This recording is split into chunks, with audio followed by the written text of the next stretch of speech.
we're leaving. We're abandoning that duty. And even today, before question time, I said farewell to one of my really good friends, Sakura, who is leaving to Melbourne tomorrow. And over the weekend, I heard that my partner's brother is leaving, and his young family are leaving to Australia in just a few months. And who can blame them? Why would they stay? They have nothing. And I have to say and share a bit personally that even before I was a politician, I never wanted to leave Aotearoa, because in my heart, I know that I want to raise my babies at the base of their mountain. I want my babies to learn how to swim in the Ohiwa Harbour. I want my babies to have their only language as babies to be te reo Māori. And I know that this is what my friends and my family want too, for even in their respective cultures. But they're trading that off for survival.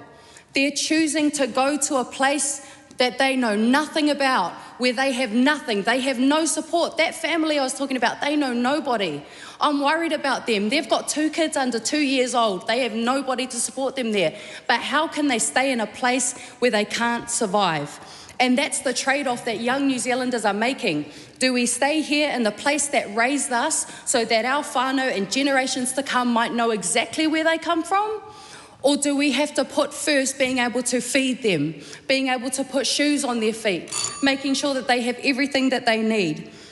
Whakapapa is important, and I know some people in this house think it's airy-fairy.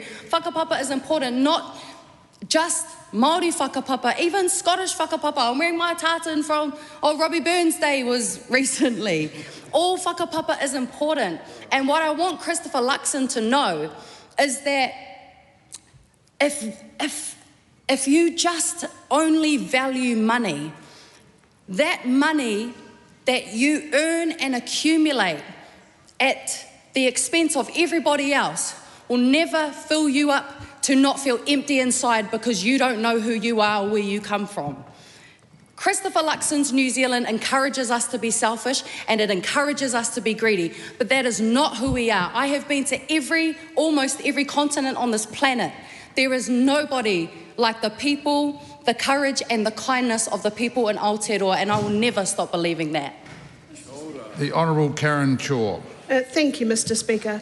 I rise to speak on the government's program for the year ahead, and since day one, the focus of this government, alongside rebuilding the economy and reducing the cost of living, has been restoring law and order. In my role as Minister for Children, I've been focused on ensuring our system encourages and teaches young people that they can be more, they can dream big, and they can achieve so much in their lives. The frontline staff who works with these young people are some of the most inspiring and hardworking people you could meet. To the staff in the organisations and everybody up and down the country who works through the holidays and worked with these young people, I want to thank you on behalf of a very grateful nation. I'm proud of the results that have been achieved in reducing serious youth offending, and I'm proud of the staff who have motivated these young people into a better way of living. Teaching through words, kindness, examples, and also through clarity that crime does affect and hurt others. Our social workers and mentor teams and support teams not only support the people who commit the crimes, but also the sibling groups. They support entire families to make sure that they're engaging with our education system and seeking support for their health and well-being and other needs. We do not lock up and throw away the key. We support them to grow up to be credits to their communities, not to victimise their communities, Mr Speaker. In my role as Minister for Prevention of Family and Sexual Violence, I've been focused on meeting with survivors and ensuring that their voices are heard. There is still work to be done and actions can be slow to bear fruit, but we are listening. We want perpetrators to learn from and hear the voices of survivors, the powerful voices, Mr Speaker, that should inspire perpetrators of harm to never hurt anyone ever again. Sadly, not all perpetrators take this opportunity to better their lives, but this does not mean that we should not continue to try and we should not continue this work. It is hugely important But it does mean we must be realistic about the world that we live in, Mr. Speaker. What we keep hearing from the opposition, Te Pāti Māori in particular most recently, is that being tough on crime is somehow being tough on Māori. That is both wrong and hurtful to all victims of crime, Mr. Speaker. As Māori, we are among the most victimised people in New Zealand. We are more likely to be victims of crime than any other ethnic group, Mr. Speaker. This government is being tough on crime to protect Māori and all other New Zealanders that are victims of crime. They're trying to protect and care for those who are abused, exploited, assaulted, and often killed. We experienced as a government, we've seen the experience of a government that believes punishments and consequences are a low priority, Mr. Speaker. It was that in the end, it was only the vulnerable who suffered. When this government started locking criminals up, that reality started to change, and long may that continue. Under Labour, 37% of Māori reported being victims of crime. Today, that figure has dropped to 33.5%. There are fewer Māori victims because there are consequences again. So what is the opposition's response to fewer Māori being harmed? Often it is to cry racism. For Te Pāti Māori, instead of holding offenders accountable, they want to abolish prisons altogether. Crazy. Their message to criminals is clear. Do the crime and you'll not do the time. The message to victims is also clear. Don't bother coming forward. Don't bother speaking to what you've been through because you don't matter. So let's be clear. Being tough on crime is not being tough on Māori. It is being tough on the criminals who all too often ruin Māori lives. And this government will not apologise for that. I will not apologise for that. And I hope and believe that everyone who comes to this place seeks to do good, to make our country better. We share that aspiration, and we should never let our different views around how to achieve that take away from our common humanity. That humanity should be cherished, but we also must use our time here to protect the vulnerable and to alleviate the voices of those who cannot be here, or to elevate, sorry. I'm here to share their words. For far too long, Mr. Speaker, survivors have been erased from these conversations. Pretending prisons are the problem, while refusing to confront harm, only protects the perpetrator of that harm, not the victims. Ignoring violence does not heal our communities, it only encourages it. Accountability is not oppression.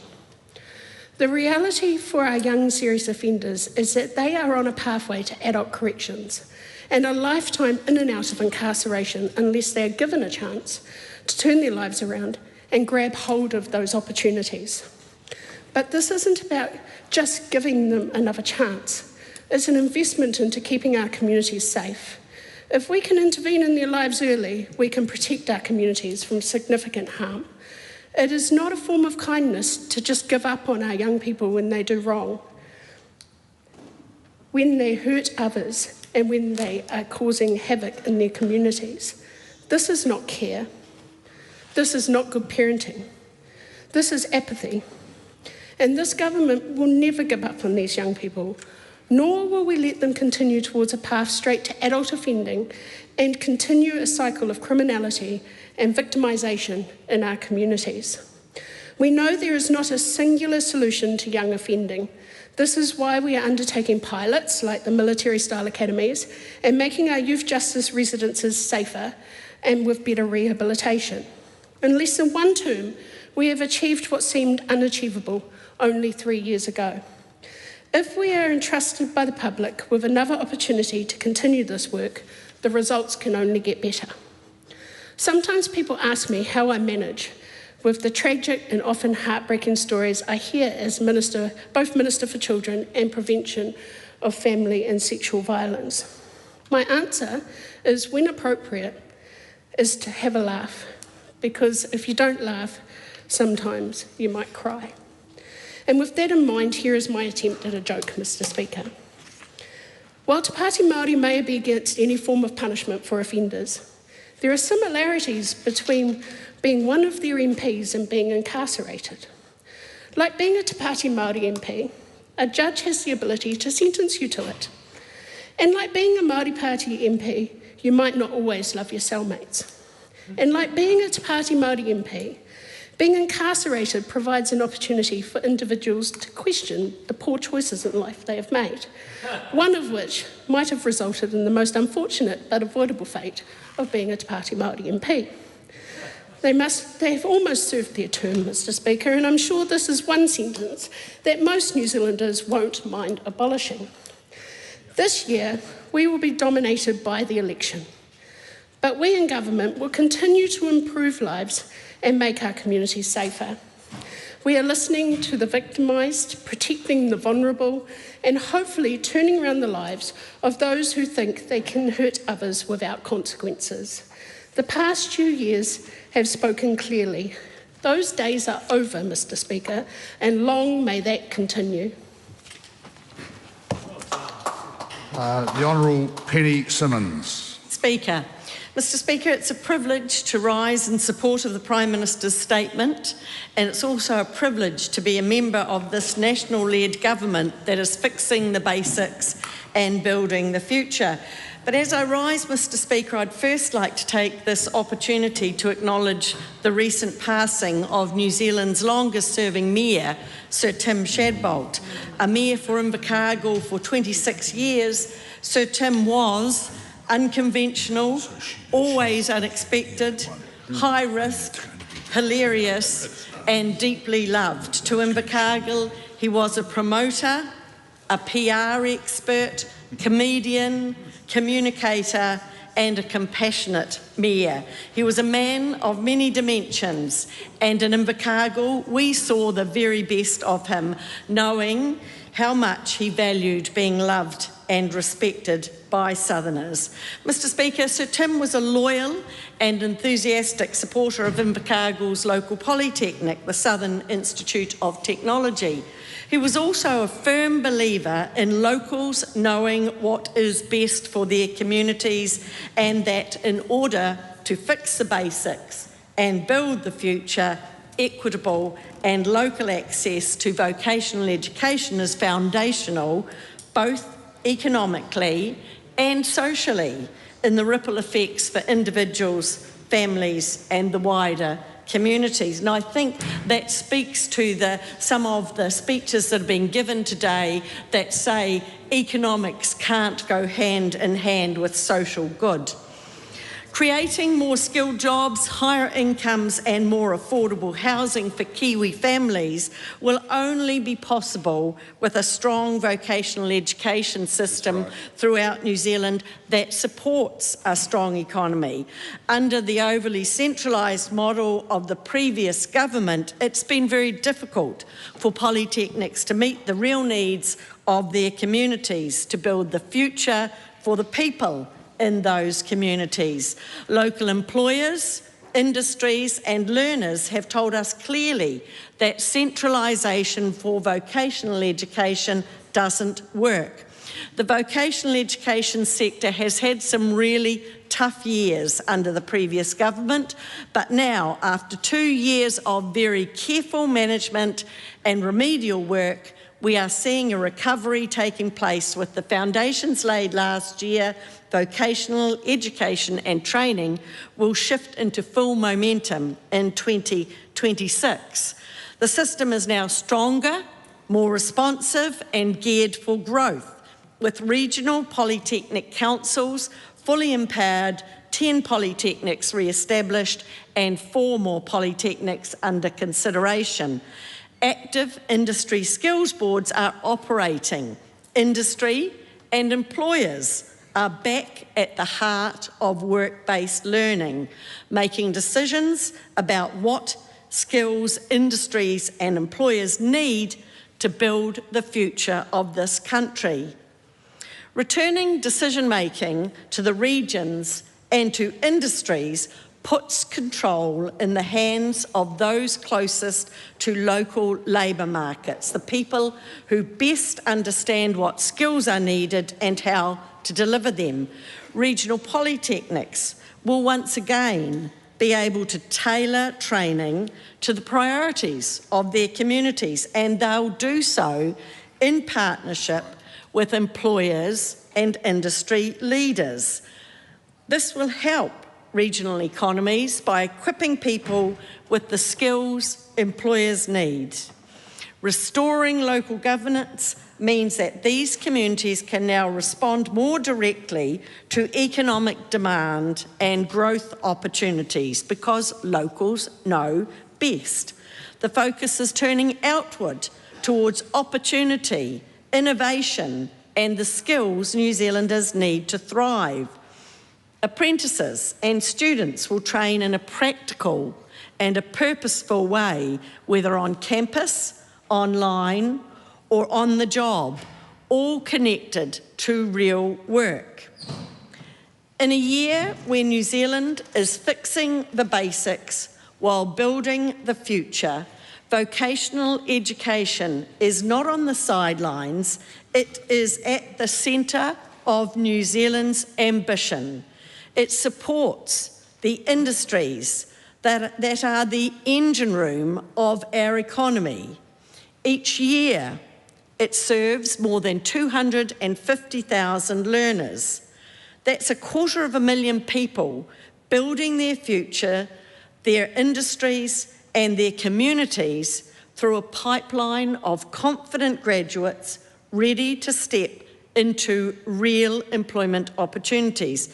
This is about more than education. It's about regional jobs, stronger local economies, and ensuring industries have access to the skilled workforce that they need to grow. Mr. Speaker, thinking back to Sir Tim, he and I travelled widely recruiting students with a lot of stories that wouldn't be fit for this house. But he always personally assured families that Invercargill was safe and their young person would be cared for, and he meant it.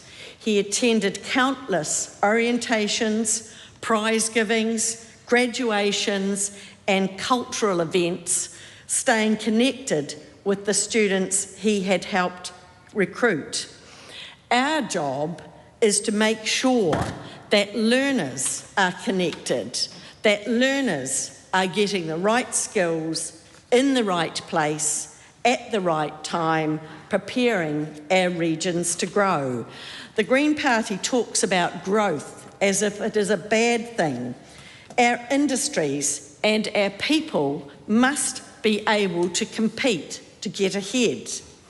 That's why this government is rebuilding a vocational education system that delivers on its promise, equipping people with the basics that they need to support local businesses, local industries, to back regional success and grow the economy.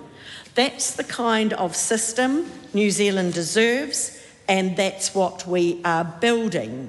We have gone past, Mr. Speaker, thinking that everything from the centre is the way to do it. We have gone to where we know the growth can occur, back to the regions, to the communities, to the industries that know what they want, that they know what is needed to be able to grow our communities. Mr. Speaker, we are fixing the basics and building the future, and we are putting the vocational education system at the very centre of this economy and this country to ensure that our people, our industries have the skills that they need to ensure the economic success of this country. Mr. Speaker, once again, I acknowledge the recent death of New Zealand's longest serving Mayor, Mr. Tim Shadbolt, an extraordinary man who did extraordinary things in Southland. And Mr. Speaker, once again, I reiterate, it is a privilege to be a member of this national-led government that is fixing the basics and building the future. Thank you, Mr. Speaker. Debbie Ngāraua Packer. Thank you. What kind of leader stands in front of a nation that is hurting worse than it has ever hurt before? That stands in front of Te Iwi Māori, that has pleaded with it to stop doing what it's doing, to the point that we've had record submitters, record protests, unprecedented pleas. A Prime Minister that declares that recovery has arrived. Well, I don't know who the heck this Prime Minister and this government are talking to, but it's not the people in our electorates. It is not the people on the ground. It is not those who are choosing between whether they can afford kai on their table or power in their houses. What kind of government celebrates $11 billion in savings when those savings have been at the expense of thousands of jobs of people who just want to be able to live on their land with their whānau and be able to have a decent quality of life? What kind of government says the recovery has arrived when record numbers of our citizens are going offshore to Australia, record numbers of rangatahi? And when we look at those, we're looking at a government that is saying, a Prime Minister who's stating, recovery has arrived, yet when Māori unemployment is at 12.7%, 3 times higher than non-Māori, what is he listening to? Where is he going? Because this Prime Minister is clearly not talking to those in the construction industry, talking to those that are trying to go through school, talking to nursing graduates, talking to teachers, talking to those laid off at Kinlith, talking to those in polytechnics, not talking to anyone that actually lives in this nation, except the elite few. This is not leadership. This statement is not that of a leader that deserves to be looking after this nation. It's cruelty dressed up as economics. And we will not be silent while they continue to tell us that poverty is their progress. We stand here in the shadow of Ratana, who was guided by the Pou, by Te Tiriti and by the Pou of looking after our people, looking after the well-being, looking after mātauranga and looking after justice. This recovery has arrived. 4 words. Over 72,000 citizens are leaving Aotearoa in this government's time. That means 1 person per every 7 minutes is leaving Aotearoa. 1 person per every 7 minutes from our homes, from our community, from our schools, graduates, those that are qualified apprentices, those who are experienced in businesses, those who are experienced in management and leadership, draining out of this place because there is no other way that they can see to get the quality of life that they're prepared to work extremely hard for. I'm hearing from nurses, teachers, builders, all of them, labourers, all ready to go out and leave their communities because they do not feel there is any other option.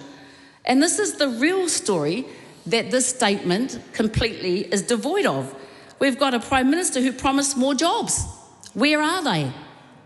We've got a Prime Minister who promised more higher incomes. Where are they? Māori are overrepresented in younger cohorts leaving. What that means for us is that this Prime Minister does not care, has never cared, and cannot see the Māori that he is affecting. This leaves whānau community a whole major generational gap. Our marae, the whole cost of leaving is a reality check that this Prime Minister is trying to gloss over and state we should all pretend. This Prime Minister says recovery has arrived. Well, maybe in his elite world. Because in my world where I live, the pain that I'm seeing on the ground, those that are losing hope would not be taken heart by the Prime Minister's statements. When we've got wages up 2.1% versus a 3.1% inflation, that equals real wage cuts. Costs are exceeding our wages. I was going to say that again in case it's not understood. The cost of living is exceeding our wages, making it really difficult for people who probably even would have voted for this government once upon a time. We need this Prime Minister to get out there and see how minimum wages are increasing below the cost of goods means poverty is deepening in Aotearoa.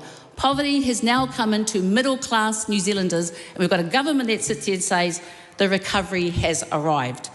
He needs to go to his local pack and save and sit there at the counter when we've got people working out what they can afford to pay for in their trolleys and what they can't. He needs to go out and see our kaumātua who think it's a luxury now to eat protein, to eat meat. The very meat that is grown on their whenua. Where does this government kick out? Because it's certainly not in my community. He needs to go and see the families who are deciding whether they could afford to travel to the doctors or not because they can't afford to put fuel in their car. Unemployment forecast is at 226,000 on JobSeeker versus his predicted 195,000. We have a Prime Minister that has absolutely selling RMA, selling our environment on the pretense that that's what development should look like, on the pretense that infrastructure should be at the cost of our community, at the cost of those enabling seabed mining, enabling extraction, fast-tracking beyond the approval not only of the treaty but of those communities worstly affected by this. We've got national ministers writing new rules, green-lighting things I've never seen written before. We've got a government that takes pride in its law and order. And absolutely we would abolish prisons because we have as Māori, over 50% of the population in prison are Māori. 61% in there have drug and addiction habits. 70% can't read. 80% have head injuries. 87% were unemployed before they got into prison. Right. See the model of what poverty does to us. Yep. See how it immediately impacts us. So we must stop this justice system that is about imprisoning our way through justice. We have to create opportunities for people to be able to address their drug and addiction. Opportunities for those 18-year-olds that are in prison because they couldn't afford to pay their traffic fine. We need to be able to end cycles that are making sure that families can continue to be well. But no, let's just lock them, throw the key. I've locked them, put the key in, throw them away forever. And this is the thing that really astonishes me because we're a party under attack because we believe in transformation. We're a party under attack because we highlight the issues that are plaguing us as Māori, and it makes this government, this Prime Minister, extremely uncomfortable. A Prime Minister who's happy to mihi to iwi when we arrive for crisis, but can't see what iwi Māori whānau hapu do every day. Every day we have solutions for our people. Every day we look after our kaumātua. Every day we sit there and address the fact that Māori have dementia, we have no beds and te whatu orders failing them. Every day we live in a health system that's failing worse than the previous government before, and that was bad enough. We've got no acknowledgement of Māori in anywhere in this statement because this Prime Minister only wants to see us when he's comfortable with us. This Prime Minister only wants to see te iwi Māori when it's economically opportunistic for him. Yep. And that's an absolute sin. We've got a government that's got no commitment to te reo Māori, no commitment to the taiao, no commitment to housing, to health, to inequities. In fact, nothing worse puts this government off than accepting and realising the damage of the inequities that they continue to put on our people and our communities. No relief of power, no community renewable energy solutions, nothing innovative, just this is what I'm going to do. I'm stating to you the same thing I've done in the last couple of years. And the trouble and the absolute horrific part of all of this is that there are communities out there, there are iwi running ho-water entities that are taking the weight off the health system. There are iwi out there with massive educational opportunities. They could sit there and show you this is a new innovative way of being. There are iwi out there prepared to partner at scale, not at comfort, to be able to address the housing situation, to be able to invest more in papakainga, to be able to invest more in communities. But no, this is a government that believes that recovery has arrived. I could never think of anything more bereft of the truth or the facts. And I think the real sad part about this is that we need to make sure that this government is reminded every day of the magic that iwi Māori are doing out there. It's not just something that happens when you couldn't get there until days later, Prime Minister. It's something that iwi innovatively do all the time. Protect their taiao, protect their tamariki, prepared to work and help break cycles that were created and perpetuated by governments way before you and will continue to do if we don't talk about the fact that we need transformation in Aotearoa. We are too wealthy to be having the depth of poverty that we see and experience in Aotearoa. The saddest thing is that we have the opportunity to build a nation, but as long as we have leaders led by a Prime Minister who's in total denial of the harm. And he shirks at every headline that we say we want transformation and justice, and yes, in prisons and education. Shame on you, Prime Minister.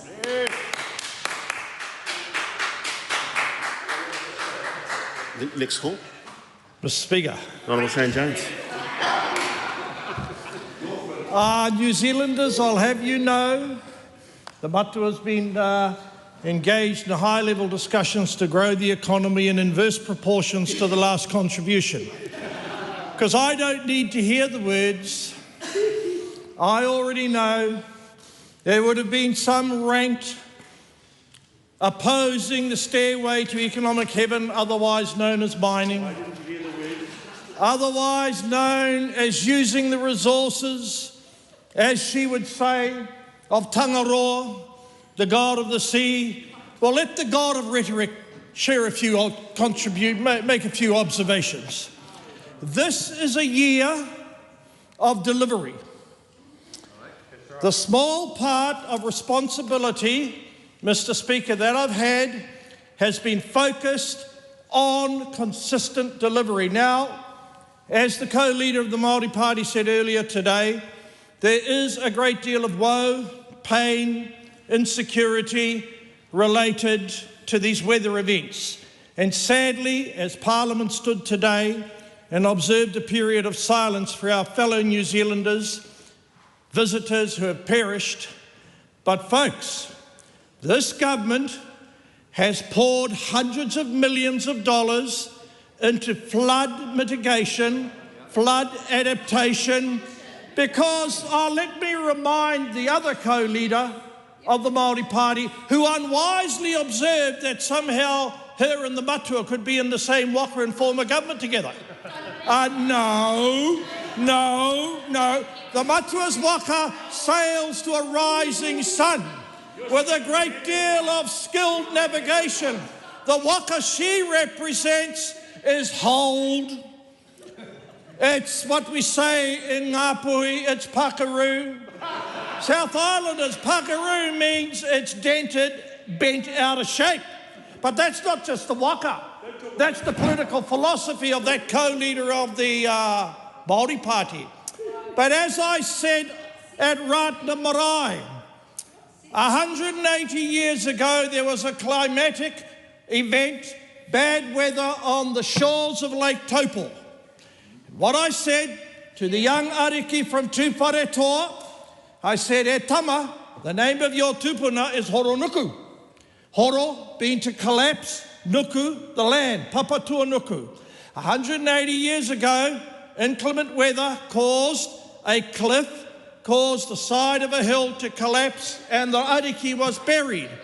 180 years ago. So please don't tell me that all of a sudden these weather events, as unfortunate and dangerous as they are, that New Zealand is not capable of adapting, learning, and look no further than the man in front of you who has delivered the money on behalf of the government to boost stop banks, rebuild roads, improve the capacity of infrastructure, because that's the delivery. Not all of these extraordinarily fairy tale-like accounts that somehow, if we tax cows, if we close down industry, if we destroy jobs in the South Island, that all of a sudden we're going to have a better climate overnight.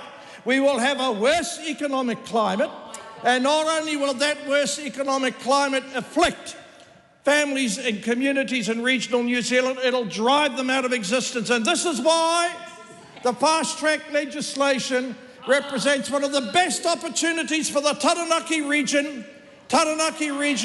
to develop the resources, to create the jobs. And I look forward to that far-sighted institution, otherwise known as the fast-track legislation, to provide a brilliant opportunity. Now, I know there'll be some seagulls, some karoro, flying around of particularly strange colours trying to undermine the process of the fast track, but fair-minded Kiwis realise that is delivering.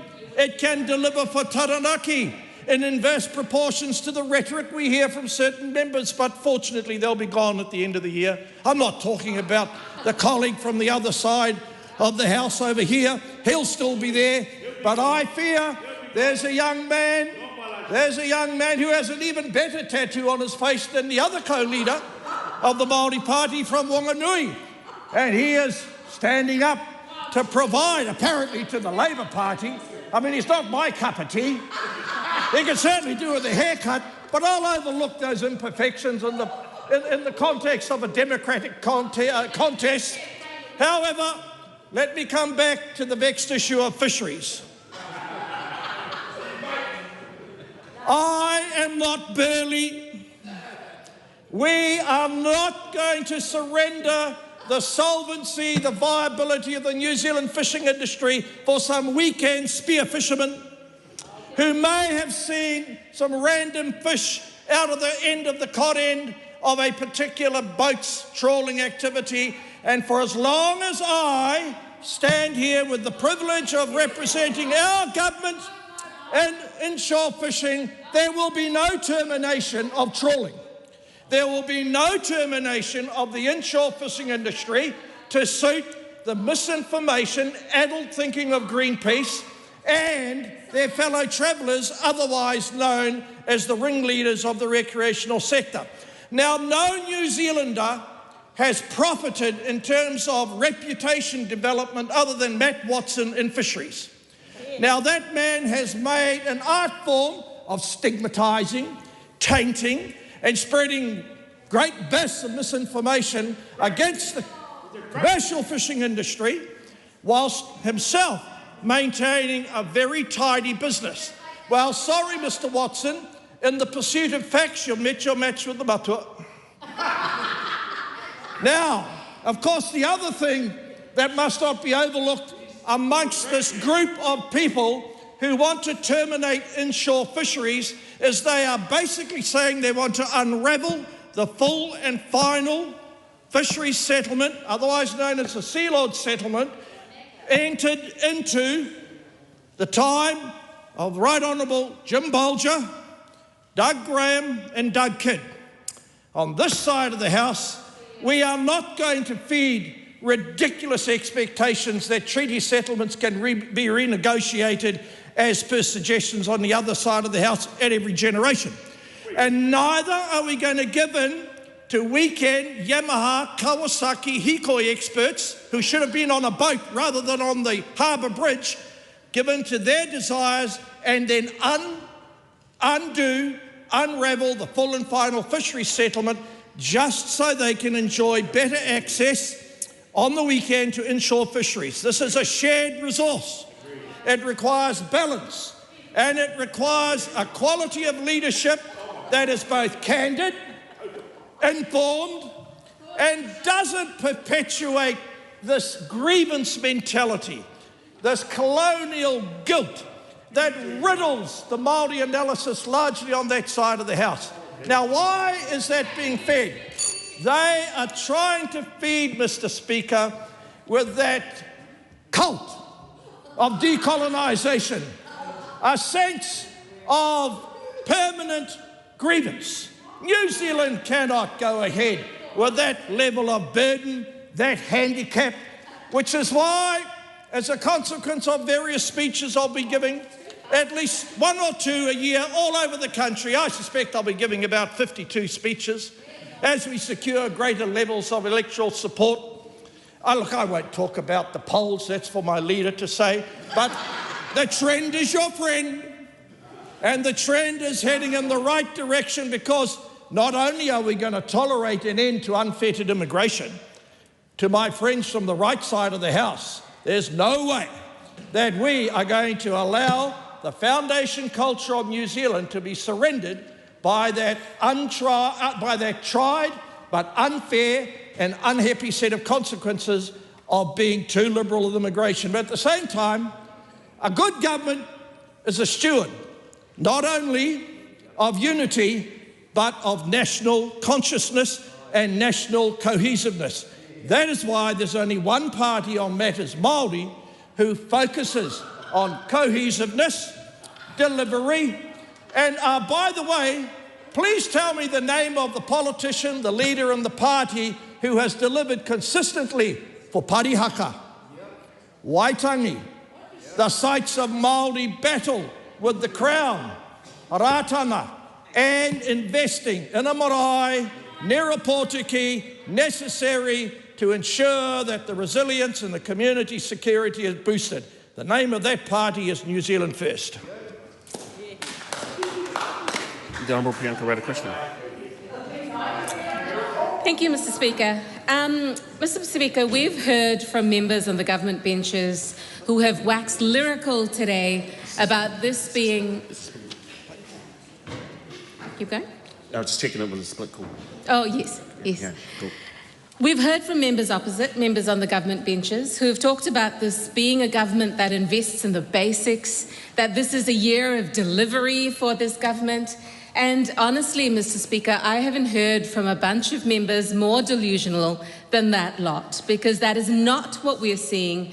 This is a government that is incredibly out of touch with what New Zealanders are experiencing day in, day out. Because what they're feeling, what people across the length and breadth of Aotearoa New Zealand are feeling, Mr. Speaker, is not investment in the basics or delivery from this government. And I've got a couple of proof points that I thought I'd touch on in my contribution in the House today, Mr. Speaker. We know that in September 23, Treasury was forecasting the New Zealand economy to grow. What did we see instead under this lot? We've seen the economy shrink. We've seen inflation go up under the stewardship, apparently, of the Finance Minister, Nicola Willis. We've seen growth for sure, but in unemployment. We've seen growth in record numbers of New Zealanders leaving New Zealand for better futures. And some people say, Mr. Speaker, to me that we've always had people leave New Zealand for other shores. That's true. Firstly, we've never seen it in terms of the record numbers that we're seeing now. And previously, Mr. Speaker, people had a choice. Now they're leaving in droves because they don't see a future for themselves in New Zealand. And that's what needs to change, but it's not changing under this government. We've seen KiwiSaver withdrawals for hardship increase significantly by 10,000 in 2025 compared to 2024, with no sign of that getting better. And it's no surprise, Mr. Speaker, that now people have to tap into their retirement savings just to get by, because we've seen food prices soar as a result of decisions made by this government. Milk, meat, bread that has increased by 60%. Under a government that was elected to fix the cost of living, but has only made decisions that have made cost of living worse for all New Zealanders, Mr. Speaker. And I want to touch on what the disability community has been facing, because some have been doing it tougher than others, Mr. Speaker. We've seen decisions made right from March 18th by ministers opposite that have led to, and it's laid out really well in a recent report called Whaikaha Whai Mana, Our Voices Count, by Disability Leadership Canterbury, who have outlined in great detail the increase in psychological harm, severe economic strain that disabled people and carers have been put to because of decisions made by this national coalition government, the increase in social isolation for disabled people across New Zealand who cannot now or have reduced access to community activities, respite, the straining in relationships, the worsened health. I mean, it's gotten so much harder for everyone to access doctors when they need it. The cost has increased, and that disproportionately impacts disabled people as well. And the erosion of human rights, the loss of autonomy, the loss of dignity, the narrowed life opportunities, and the undermining of the Enabling Good Lives approach, all as a direct consequence of decisions made by this government, Mr. Speaker. I could go into housing. In Maunga Kea Kea alone, where I live, we've seen this government scrap 11 projects, that's 510 homes that would have been built in the Maunga Kea Kea electorate alone that was part of the 3,500 homes scrapped by this government that would have been built otherwise. And I could go on, Mr. Speaker, but the incompetence of this government, their lack of delivery, the fact that they claim to be investing in the basics and they think that by saying it ad nauseum, New Zealanders will believe what they spout. It is incredible. Coupled, of course, with the embarrassment of this government on the global stage, given what we're seeing with geopolitics currently. Mr. Speaker, this is a country that should work for everyone. New Zealanders deserve a government that will ensure that all New Zealanders actually have a choice, that they have decent jobs that will pay decent wages, that they have homes that they can afford, that will keep them safe, and a government that works towards the well-being of everyone. And when they're not well, that they can actually access the health care when they need it in a way that they can afford. That is not this government. The Honourable Penny Henare. Tēnā koe, Mr. Speaker. First, can I offer condolences, as the House did today, to whānau who have lost loved ones during the tragic weather events over the past week. Kia tāpai ake to add to those that have been lost in recent days. I want to acknowledge some close whānau who have passed away in the past few weeks. The first being Judy Cooper, the wife of Rob Cooper, for anybody who knows anything about Māori health or whānau ora. Whaia Judy was right by Rob Cooper's side. And also the brother to Rob Cooper, Mr. Gary Cooper, who, for anybody who knows Niue and the economy in Niue, will be familiar with Mr. Gary Cooper, who was a pioneer in the Niuean economy, which continued to serve not just Niue, but of course Niueans here in New Zealand, but also New Zealand. Tāpai ake ko tōku tuakana a Mā Tene, who sadly passed away in Te Arawa. I remember them all, and I want to mention them, Mr. Speaker, because when I think about them, I think about what it is we hope for the future. What it is that those before us have done to make sure that we can get the future that this country deserves, Mr. Speaker. And Mr. Speaker, today we heard from the Prime Minister, his speech, while I've read the statement here that's been tabled in the House. In his speech today, Mr. Speaker, he spoke for 15 minutes. And not once did he mention the word Māori. Not once did he mention the people of the Māori world. Not once did he mention a strong Māori economy. Not once did he mention Te Tiriti o Waitangi on the eve of the time when all politicians find themselves in Waitangi speaking to the very people in this country who we should be reaching out to, who we should be thanking, and who we should be supporting to make sure that we have an economy and we have a country that continues to deliver for all. The Prime Minister failed to even acknowledge them in his speech today. But I will read this from the statement that's been tabled, Mr. Speaker. It says here, Māori and government working together leads to better outcomes for everyone. Well, they say one thing, but they do another, Mr. Speaker. And what we're not seeing from this government, and when I say this government, I mean all parties in this government, a true reflection of those words that acknowledge when Māori do well, everyone does well. All boats rise in a rising tide.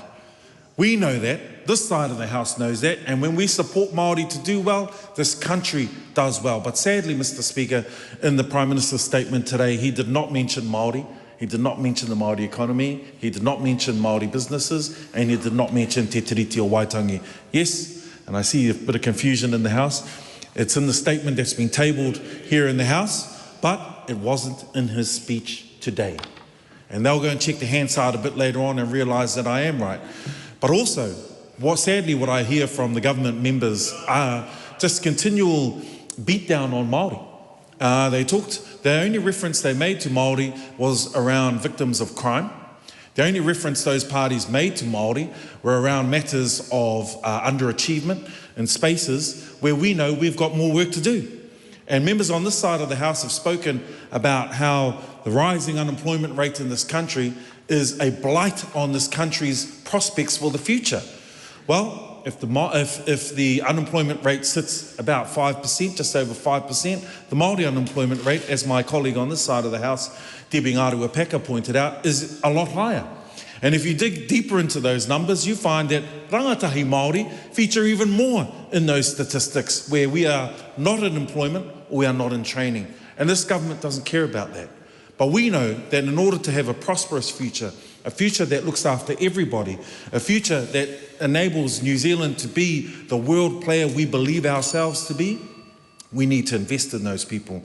We need to invest in young people. We need to invest in Māori. We need to support the aspirations of community where whānau right across the country can feel good about where this country is going. Because right now, the conversations around the barbecue tables around the country over summer weren't very good for this government, and this government knows it. And when the polls come out and the government continues to see that for many of their kaupapa, many of the policies that they've been trying to drive through continue to slide in favourability, they will realise that it's just too late to turn that tide, because as Chris Hipkins said here today in the House, the clock is ticking.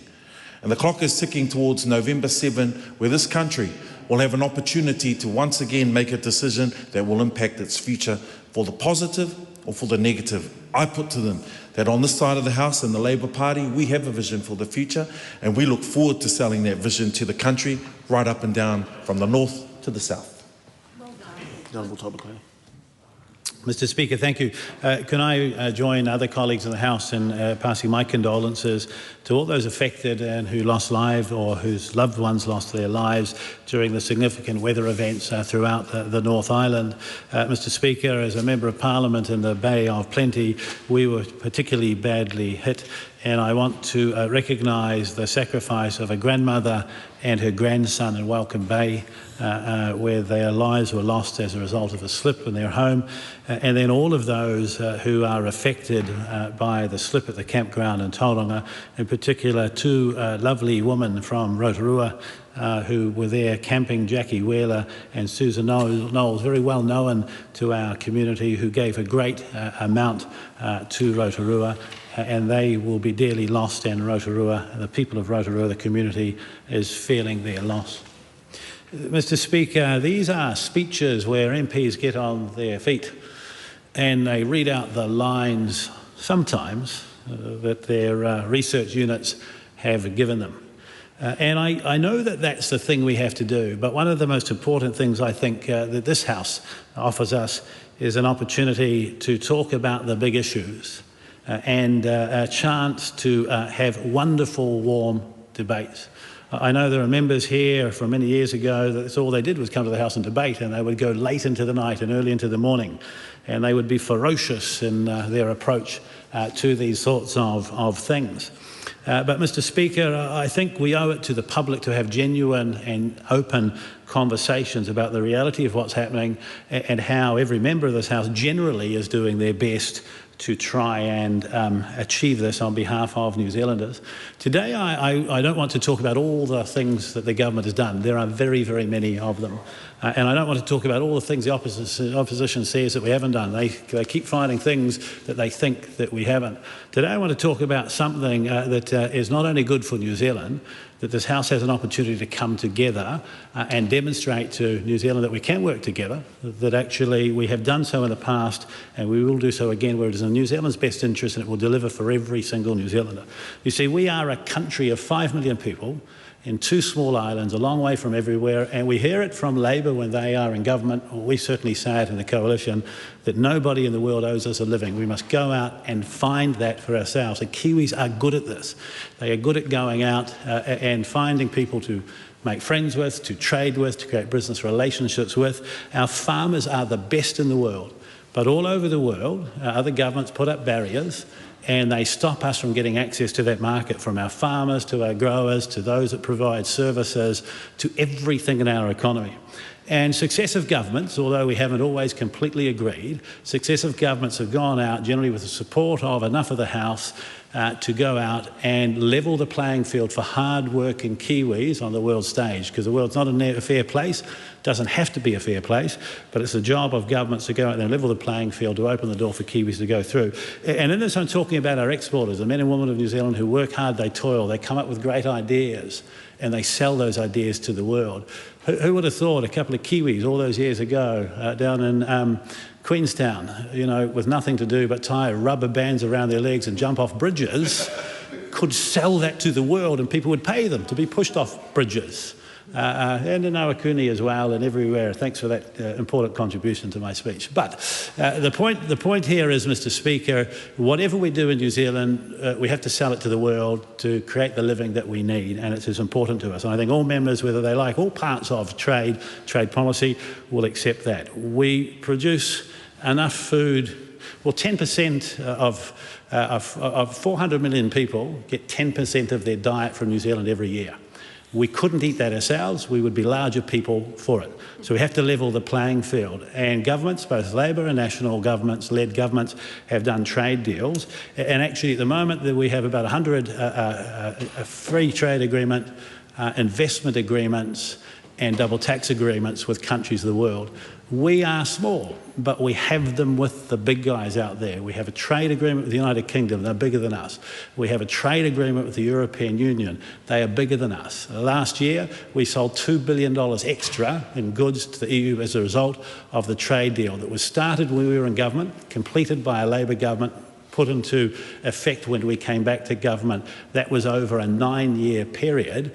Trade is not about one parliamentary term, it is about actually us working together to deliver for New Zealanders. We have a trade agreement with China. When we first signed that agreement, we had a couple of $1 billion worth of two-way trade. This year we will sell them $22 billion of goods and services from New Zealand. That is nothing but jobs in New Zealand for New Zealanders. Mr. Speaker, we are small, but we are good as a nation at fighting above our relative size, and we have a wonderful reputation from the hard work of our trade negotiators to our exporters overseas, and we need to keep that going. Just before Christmas, we were able to announce a conclusion of a free trade agreement with India, one of the world's most populous nations. I have the privilege of being a Minister of Trade for a second time. All those years ago, I got to negotiate with India, and it was hard, as other governments had for a long period of time. But for our negotiators to have concluded a high-quality agreement that means 95% of New Zealand's exports are covered by this agreement. On day one, 57% of everything, all the goods we export, will be duty-free, raising to 82% on full entry into force, with the other 17 or 18% having significant reductions, is a very big deal. And I say to you, Mr. Speaker, we are a country of 5 million people. India is 1.4 billion. What do you think we can do with that agreement to deliver for every single New Zealander? It is significant. And I'm not going to go through the large list because we'll have time during the course of this week. I'm appearing before the Foreign Affairs and Trade Select Committee on Thursday to go into detail and talk about that with those members and the public and the media, to start talking about where the opportunity and the benefits are for New Zealand. But in apples and in kiwi fruit and in wine and in lamb and in coal and in many things that we produce in abundance and are good at, we have tariff-free access that is good for New Zealanders and good for New Zealand. And ultimately, this is a relationship that is important. India have very few trade deals. This is one of the highest quality they've done with anybody in the world. It is better than the Australia Free Trade Agreement, although Australia is negotiating an upgrade to the agreement at the moment. It's a competition and a race to see who can get the best first. India is we're here to announce a trade agreement with the European Union, significantly larger group of countries than we are, but we got there before them, and I say this, I think our agreement will be as good as theirs. In fact, I think it will be better than theirs. Do you know why, Mr. Speaker? We are 5 million people and they're 1.4 billion, and this opens up opportunities for the future. So as we talk about growth and future-proofing, and we talk about the roads and the schools and the hospitals and the things we need in New Zealand, we afford those things by selling to the world, by Kiwis earning more, and by them actually innovating and becoming better at what they do. And this trade agreement, as the EU and the UK and the China and the CPTPP, all of those agreements, Mr. Speaker, deliver for New Zealanders, and without those high quality agreements and the work of our officials, we will be worse off, we won't be better off. Finally, Mr. Speaker, and we'll talk about this much more in front of the committee, there's been a lot of speculation about the things that we had to give. You know, we are a small nation, as I have said. There is very little we can do to assist India in the areas where they have the challenges that they need. But we are able to come up with agreements that allow us to meet the needs of our economy. We have skills shortages in many areas. Our businesses call for these workers. In this agreement, we have agreed that 1,670 skilled workers per per year can come here for 3 years, and that is all. At the end of the 3 years, they go back. It's under the conditions set by current and future governments. It's the skills we need, and actually they come and they work and they will return home, only in areas that our economy needs them. And if our economy doesn't need them, we have the ability to change that skill to bring them in. It includes nurses, of which we need some, to the New Zealand standard, to our requirements, Mr. Speaker. We also want to help with education, with a real focus on master's degrees and a focus on PhDs. And so we have agreed that they can come and they can study here, but there is no commitment on the part of this or a future government as to the number that would come. That is for the government of the day to make decisions. But if they apply for visas and the condition of the government is they can come in, then of course we want them to study here to gain experience and then return home, which they must do. This is a very high quality agreement that delivers for New Zealanders, Mr. Speaker. And as with the last two agreements we were able to do during this term of government, the UAE and the GCC, we're working hard to ensure that trade remains bipartisan. Since the CPTPP agreement, trade has been bipartisan between the two major parties in this parliament. There have been super majorities, and the vast majority of this parliament has supported trade because it's good for New Zealanders. The Indian Free Trade Agreement is something that all New Zealanders can benefit from, and it will be a pleasure later this year to commend it to the House. The Honourable Jane Tanidi. Kia ora, Mr. Speaker. And before I address the Prime Minister's statement, I too want to begin by acknowledging the deep mamae that is being felt in the Western Bay of Plenty community following the devastating slips at Mauao and Papamoa last week. To the whānau who have lost loved ones, e te hunga mate moe mai rā, moe mai rā. And to the families, friends and neighbours left heartbroken, our araha is with you. These tragedies have shaken our region to its core. Both Mauao and Papamoa are places that hold our histories, our hopes for the future and our whānau connections. And when the whenua moved, so too did our hearts. But in the aftermath, we have seen the strength of resilience of the people in the community. We have seen kai being shared, homes being opened, manaakitanga shining bright. And that is who we are in Tauranga. We're a community that stands shoulder to shoulder and even in our darkest days. To the people of Tauranga Moana, we stand with you. We see your strength, your compassion and your unity.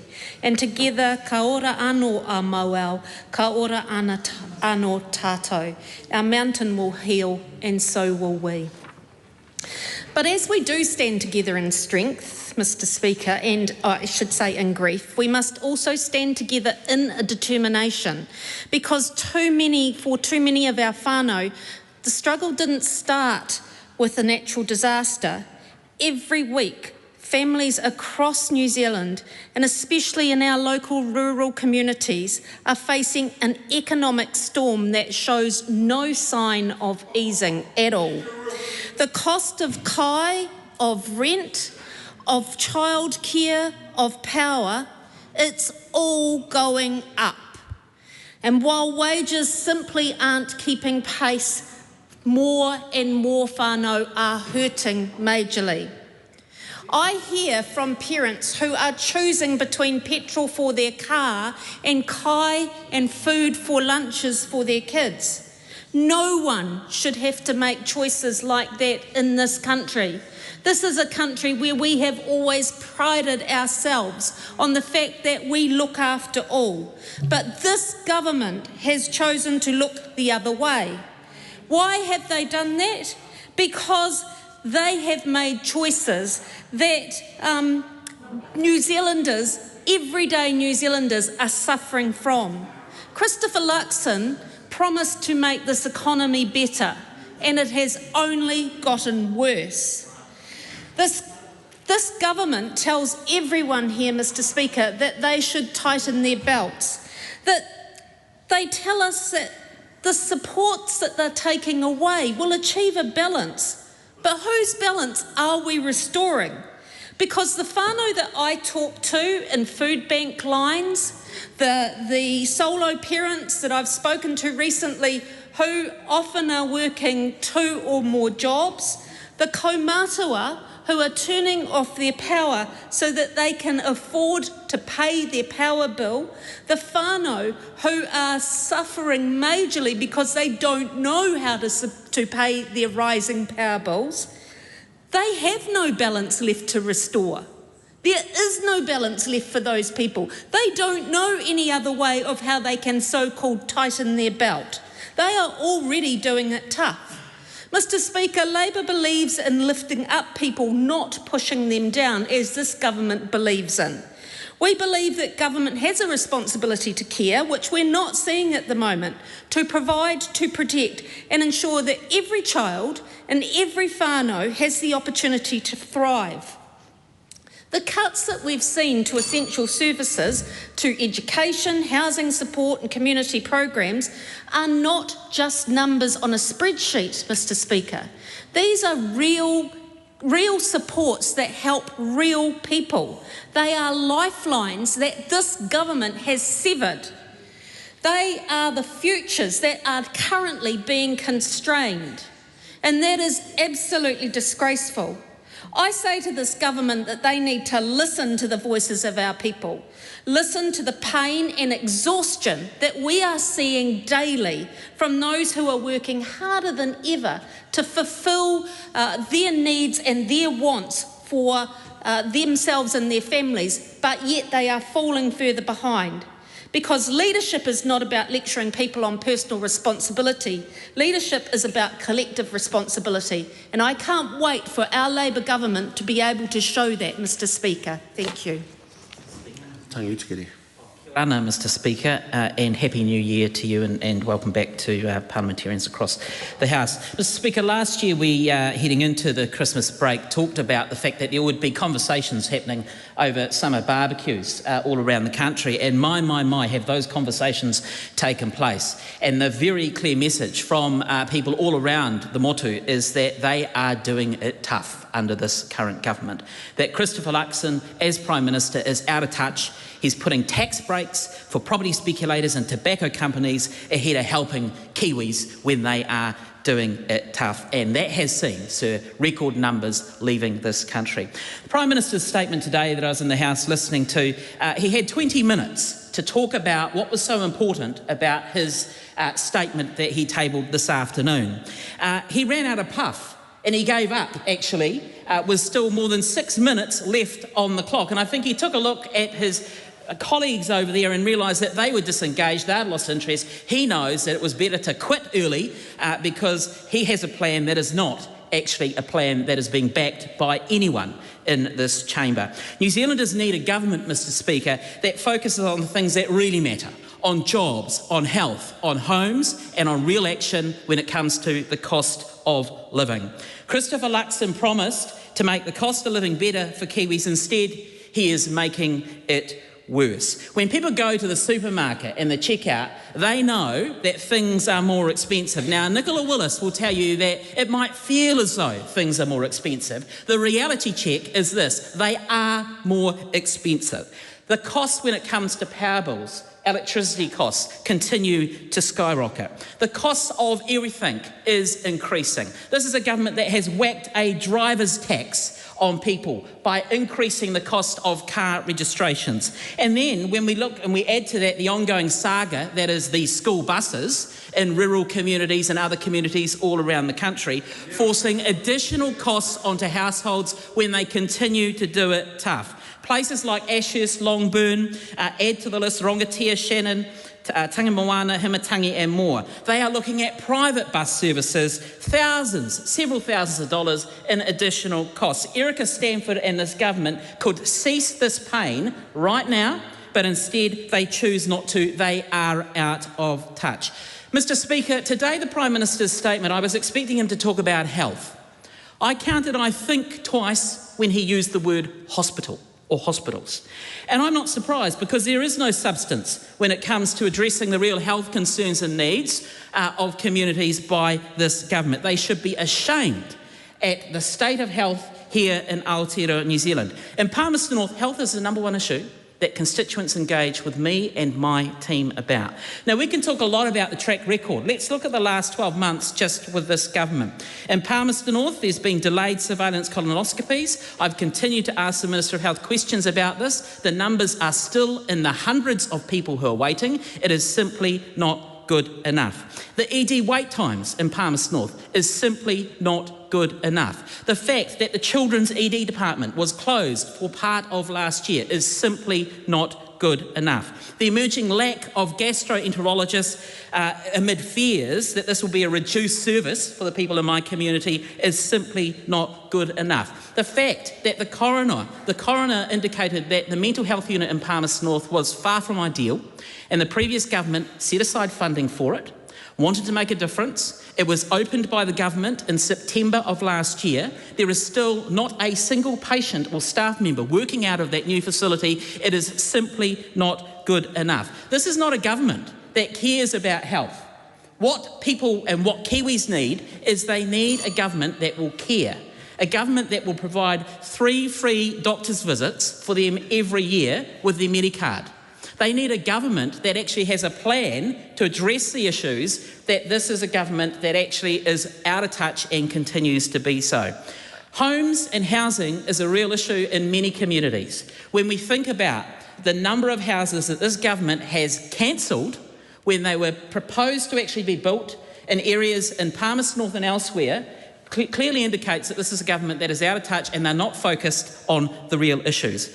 What the community needs right now is a government that will focus on jobs, on health, on homes, and on real action when it comes to the cost of living. What Christopher Luxon and this government have done today is they've clearly indicated that they have no plan, they're not concerned about the community, and they would rather actually that people continue to hurt. It's simply not good enough. The Honourable Scott Simpson. Thank you, Mr. Speaker. I rise in support of the Prime Minister and his statement to Parliament today. It's a very good statement, and I commend it in its entirety to colleagues and to other people who are listening and maybe watching on television this afternoon, because it is a statement that sets out how this coalition government, this national-led coalition government, is fixing the basics and building the future.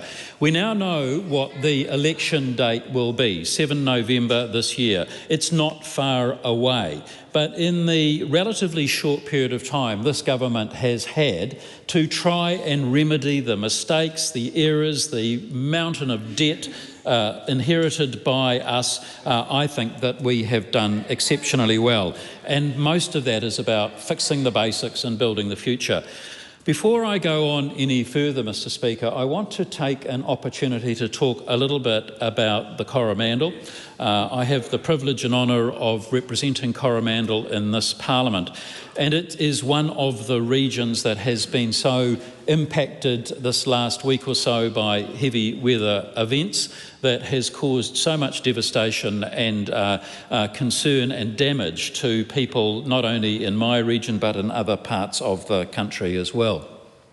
I want to thank initially those people who often put themselves and their own families second at a time when an emergency in the community takes place, and that's our first responders, it's the members of volunteer fire brigades, search and rescue, Coast Guard, who do enormously good work at times when there is crisis and when there is urgency in communities.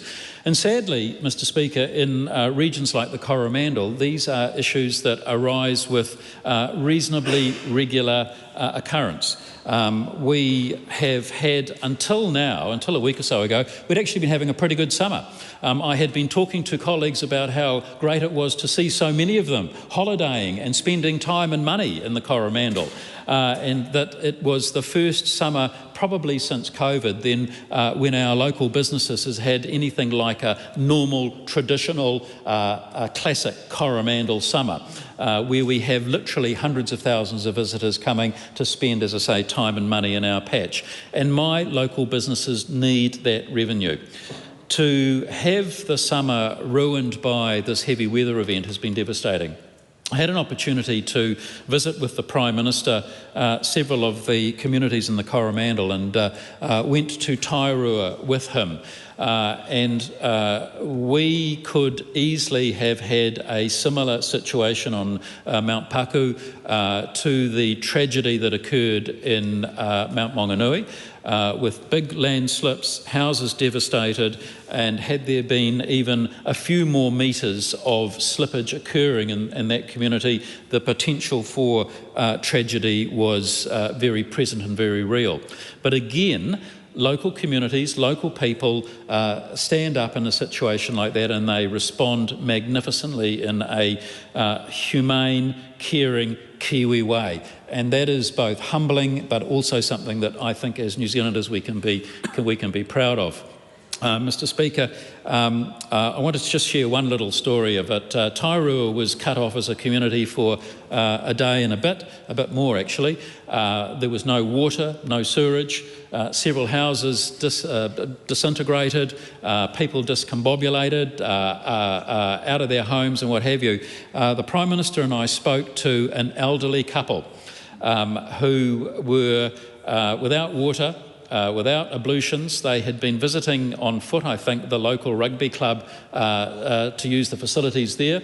In amongst all this devastation, in amongst all this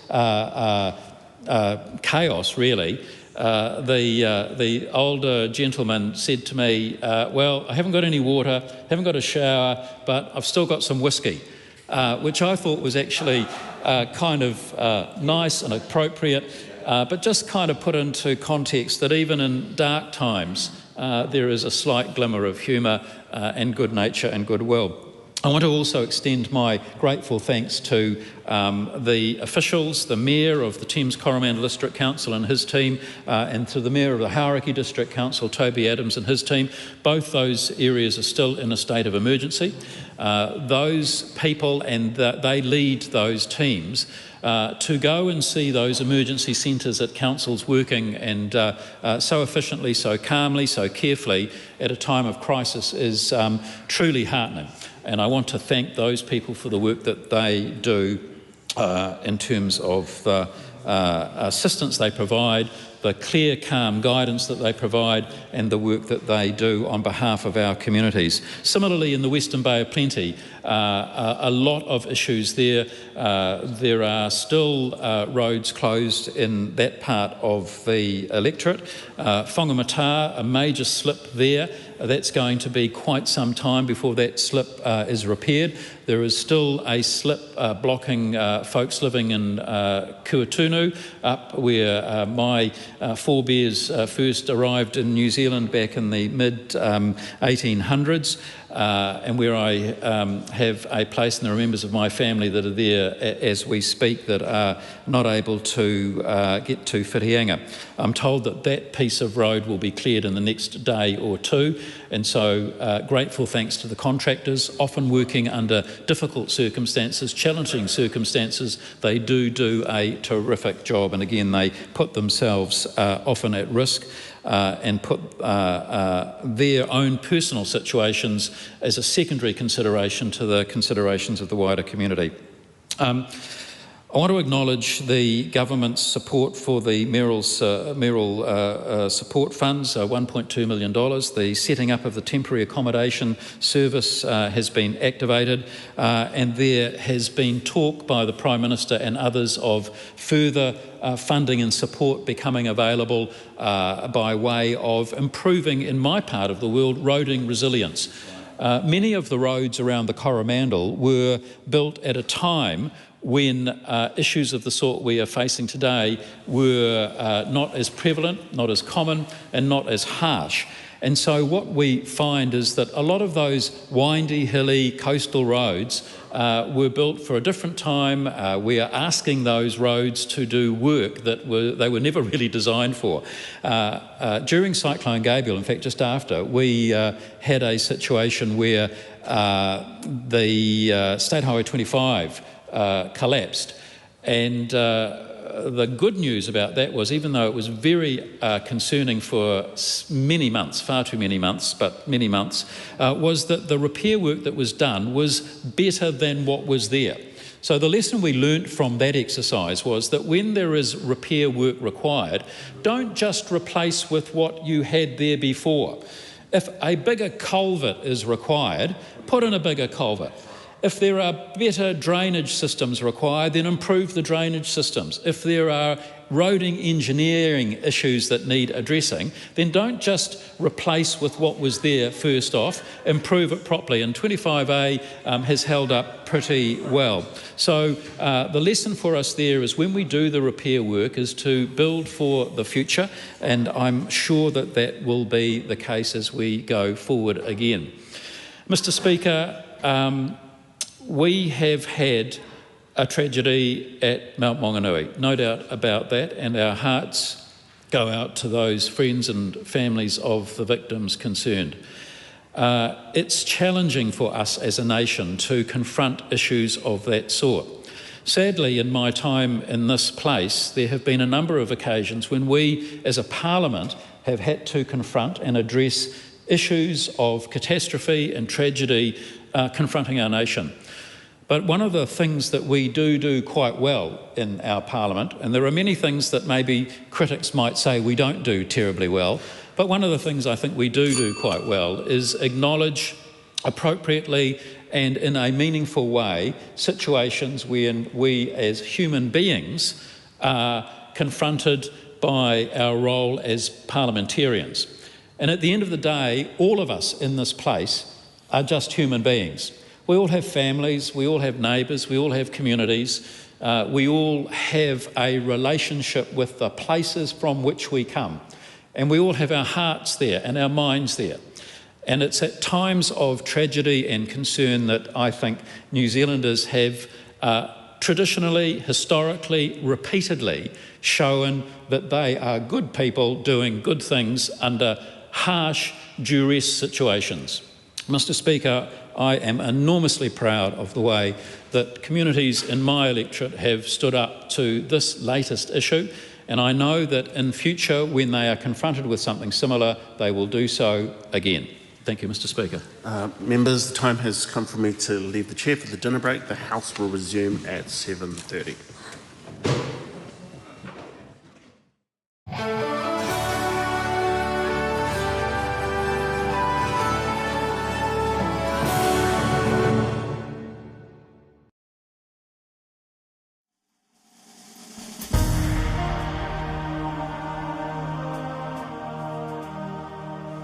Coming up at 6 p.m. is a repeat of some of today's earlier proceedings. Live coverage from the House of Representatives will resume at 7:30 p.m.